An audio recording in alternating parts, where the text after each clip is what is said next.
Il est 12h45, bonjour et bienvenue dans ce journal. Il est désormais plus facile aux citoyens de Cotonou de mieux s'orienter, ceci grâce au plan d'adressage, une opération qui consiste à identifier facilement les rues de la ville. Plus de 150 000 tonnes de poissons sont importées chaque année au Bénin. La pêche et l'aquaculture ne comblent pas encore toute la demande sur le marché. Quelle technique adopter pour un bon rendement? La réponse dans un instant. C'est la tendance du moment, le port de la perruque, une coiffure de faux cheveux que les femmes portent sur la tête pour des raisons liées à la mode ou pour des considérations esthétiques.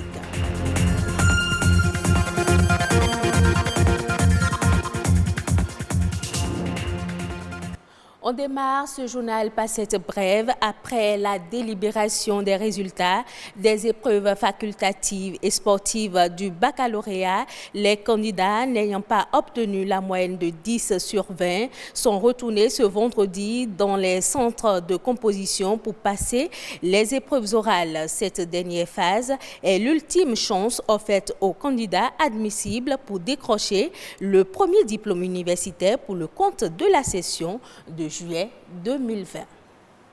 La numérotation des maisons et boutiques fait partie du processus de développement. À Cotonou, l'adressage dans sa phase technique est terminé, mais certains citoyens semblent encore ignorer son utilité et peinent à s'en servir. Qu'est-ce donc l'adressage et quel usage peut-on en faire? Suivant ce reportage de Marianne Bossemili. Un peu partout à Cotonou, il n'est pas rare de lire à l'entrée des maisons et des boutiques, des immeubles de commerce, des sociétés et bâtiments publics, un numéro sur fond bleu. Mais à la question de savoir si les Cotonnois connaissent son utilité, les avis sont partagés. On voit souvent les numéros sur certaines maisons, pas sur toutes les maisons, mais on ne connaît pas l'utilité de ces numéros. Ces numéros, ce n'est pas forcément pour l'indication des lieux. Bon, on n'a jamais pris attention pour ça, quoi. Et encore, le numéro de chez moi, je ne sais même pas. Je ne le connais même pas, en fait. Plusieurs citoyens béninois comme Ismaël ne connaissent pas l'importance de ces numérotations. Pourtant, les spécialistes l'appellent adressage, un système d'identification qui facilite le repérage dans la ville.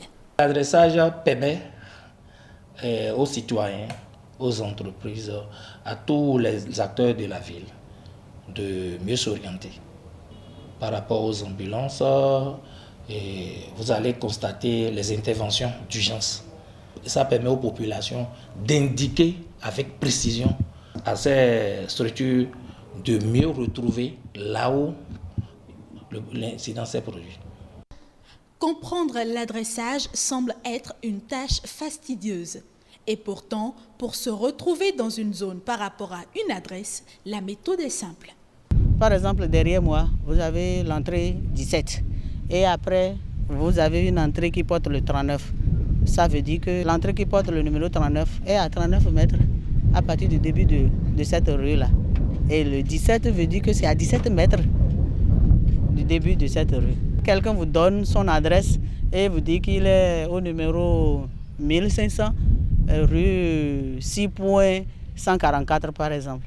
Donc d'abord, le 6 points vous dit qu'il est dans le 6e arrondissement. Le 144 veut dire que la rue là est la rue qui porte le numéro 144e rue de l'arrondissement. Les agents en charge de l'opération d'adressage rencontrent plusieurs difficultés dans leur mission. La première difficulté est relative à la construction de plusieurs habitations en matériaux précaires qui ne facilitent pas leur numérotation. L'autre difficulté aussi est qu'il y a des zones qui ne sont pas encore loties à Cotonou, qu'on n'a pas pu adresser encore. Et il y a d'autres qui sont lotis, mais bon, les géomètres, on ne sait pas comment, ils n'ont pas déposé le plan de la zone. Parce que n'oubliez pas que l'adressage vient se fixer sur le plan foncier. Quand la maison n'est pas clôturée, on ne donne pas. On ne donne pas pourquoi? Parce que ça va nous faire un gaspillage de matériel. Et comment ça va être utilisé le numéro qu'on leur a donné. Puisque ceux qui y vivent ont une entrée pour rentrer chez eux, mais ils n'ont pas de clôture. Au-delà du fait de faciliter l'indication, L'adressage permet un meilleur contrôle des ressources fiscales de la ville. Les citoyens sont donc invités à se rapprocher de leur municipalité pour obtenir leur adresse ou signaler tous travaux de modification touchant à leur bâtiment. L'opération est gratuite. L'aquaculture est l'une des solutions trouvées par les experts pour combler les besoins en consommation halieutique du marché au Bénin. Avec l'aquaculture, c'est aussi une nouvelle génération de poissons en voie de disparition qui seront désormais disponibles dans les assiettes. Cependant, l'aquaculture n'est pas une activité banale. Il faut pouvoir maîtriser les techniques pour obtenir un meilleur rendement. Joséa Baudrenou nous en parle. Quand on parle de l'aquaculture, les gens confondent l'aquaculture à une branche de l'aquaculture qui est la pisciculture. La pisciculture concerne seulement l'élevage des espèces de poissons qu'on pourrait retrouver dans nos eaux.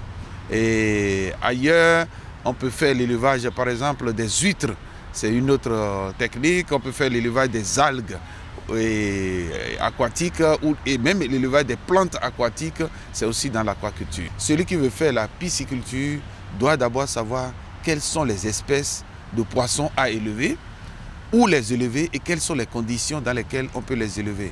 Habituellement, l'aquaculture ou l'élevage de poissons se fait dans les étangs. Nous avons des dispositifs de bacs dans lesquels on peut élever des poissons, et élevage en bac au sol, comme on peut avoir des bassins, c'est-à-dire construits en béton, dans lesquels on peut élever des poissons. Ça, c'est l'habitat du poisson. On essaie de reproduire ça aussi bien artificiellement comme naturellement dans les plans d'eau pour faire l'élevage des poissons. Mais maintenant, après avoir créé l'habitat, il faut s'assurer de l'espèce de poisson à élever. Au Bénin, nous avons les différents types de tilapia qu'on peut élever, mais aussi nous avons les clarias. La troisième chose, après avoir connu les espèces, la présence de l'eau, c'est-à-dire l'habitat, c'est que la troisième chose, c'est l'alimentation. Qu'est-ce qu'on veut donner à manger aux poissons? Aussi, au niveau de la diversité biologique, il y a des espèces qui sont en cours de disparition. Et aujourd'hui, quand vous allez dans le monde de l'aquaculture, en ce qui concerne les poissons d'aquarium, c'est pour la plupart des espèces qui ont disparu de leur écosystème naturel à cause de la surexploitation. Et aujourd'hui, l'aquaculture reste la seule solution pour faire revivre encore ces espèces. Ça veut dire que ça permet de renforcer la diversité biologique dans nos pays. Mode à présent, le port de la perruque est la tendance du moment, longue ou courte. Bon nombre de femmes en portent, mais toutes ne l'apprécient pas. Chez les professionnels de la coiffure, confectionner une perruque n'est pas toujours une bonne affaire. Plus de précision dans ce reportage. Confectionnées avec des mèches naturelles ou synthétiques, les perruques passent pour être la tendance actuelle chez les dames. Pas évident aujourd'hui de distinguer sur une tête bien coiffée une perruque d'une mèche tissée chez les dames. Dans les salons de coiffure, plus besoin de perdre des heures pour se faire belle. Seule la mèche est indispensable et le professionnel coiffe sur un mannequin le modèle voulu par la cliente. C'est un style qui semble être apprécié par bon nombre de femmes, mais qui n'est pas du goût de certaines d'entre elles. Moi, je préfère les perruques parce que quand je finis mes courses en ville, je rentre à la maison, je peux l'enlever et respirer tranquillement. Je n'aime pas les perruques parce que ça me donne la chaleur sur la tête. Et surtout, j'ai un petit enfant. Quand nous sommes en route sur la voie, elle peut toutefois tirer ça sur ma tête et ça va s'enlever. Ou si tu es sur Zem, si tu n'arrives pas à bien placer ça, ça tombe. De l'avis de ce patron d'un salon de coiffure de la place, la confection des perruques aurait un autre avantage qui pousse de nombreuses femmes à l'adopter. Le fait de tisser chaque fois les tissages sur la tête agit sur les crânes. Et non seulement ça, si tu ne sais pas faire les nattes des tissages, ça peut aussi casser tes cheveux. Avec la perruque, les femmes changent de tête autant qu'elles le désirent. Un style le matin et un autre le soir devient un jeu. Un changement qui n'est pas toujours bien vu par les hommes. Sans hésiter, je vous dis que j'aime la femme quand elle est naturelle. Moi, je n'aime pas du tout les perruques et autres artifices qu'on ajoute à la beauté féminine. Ça dérange certains hommes, mais moi particulièrement, ça ne me dérange pas. Parce que si c'est la méthode pour la femme de se sentir à l'aise. Moi, ça ne me dérange pas. Si la perruque permet à celle qui l'adopte et aux professionnels de la coiffure de gagner en temps, le point de vue diverge quant à ce qui concerne leurs intérêts. Parfois, nous sommes au salon, il n'y a pas de clientes, mais les têtes, nous sommes entourés de têtes et nous sommes à tenir compte seulement que des perruques. Ça ne nous arrange pas. Donc, on préfère que les dames viennent se coiffer directement. Ça paye bien. Quand c'est confectionné en perruque, ça nous avantage. Pourquoi? Parce que le prix est élevé. D'accord. Là où ça ne nous avantage pas, une fois que la perruque est déjà confectionnée, pour le revoir, ça fait au moins 3, 4, même 5 mois. En effet, l'origine des perruques remonte à des milliers d'années. Encore appelées postiches ou faux toupets, les perruques sont aussi appréciées par certaines personnes pour cacher le calvitie. Elle est aussi fréquemment utilisée par certains hommes pour se faire passer pour des femmes. Hors du Bénin, la Banque islamique de développement BID vient d'octroyer au Cameroun un financement de 27 millions de dollars, soit environ 16 milliards de francs CFA, dans le cadre de la lutte contre la pandémie de la Covid-19. Les fonds alloués sont destinés à l'acquisition d'équipements de détection et de prise en charge des cas de Covid-19. Selon le ministre de l'Économie, ce financement s'inscrit dans le cadre du mécanisme de préparation stratégique et de réponse mise en place par la Banque islamique de développement au profit de ses pays membres pour atténuer l'impact sanitaire et socio-économique négatif de la pandémie de la Covid-19. Ce sera tout pour cette édition que vous pouvez retrouver sur le site de l'ORTB, www.ortb.bj. Merci et à bientôt.